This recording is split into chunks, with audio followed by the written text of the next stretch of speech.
Hello friends, எல்லாருக்கும் வணக்கங்க. கலாஸ் ரெசிபில இன்னைக்கு வெங்காய சட்னி ரொம்ப ஈஸியா ரொம்ப டேஸ்டா எப்படி பண்றது இந்த வீடியோல பார்க்கலாம் வாங்க.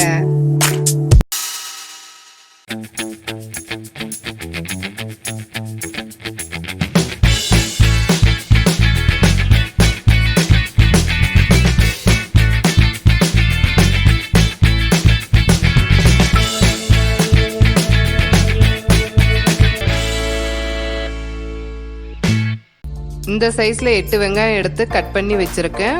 ஸ்லைஸா சின்னதா கட் பண்ணணும்னு தேவையில்லை, நம்ம அரைக்க தான் போறோம். சின்ன எலுமிச்சப்பழம் சைஸ்ல புளி, 12 குண்டு வரமிளகா.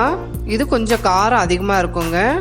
12ல இருந்து 15 குண்டு மிளகா போடலாங்க. இதுக்கு தேவையான உப்பு சேர்த்து தண்ணி சேர்க்காம நல்லா நைஸா அரைச்சி எடுத்துக்கலாம். அப்ராக்சிமேட்டா இது 4 பேருக்கு வருங்க.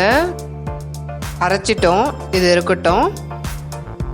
கடாயில் கொஞ்சம் அதிகமாக நல்லெண்ணெய் சேர்த்துக்கோங்க. ஹீட் ஆன உடனே கடுகு உளுத்தம் பருப்பு, கடுகு வெடித்த உடனே அரைச்சி வச்சிருக்க வெங்காயத்தை இது கூட சேர்த்துக்கலாம். கொஞ்சம் கருவேப்பிலை.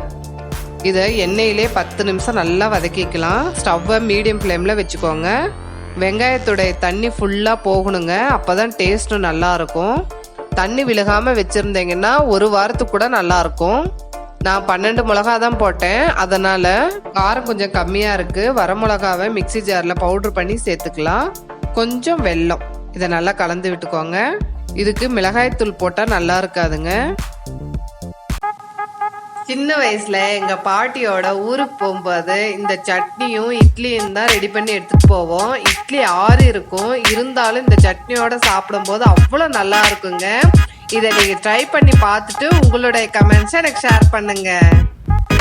இந்த வீடியோ உங்களுக்கு பிடிச்சிருந்ததுன்னா கலாஸ் ரெசிபிக்கு சப்ஸ்கிரைப் பண்ணுங்க.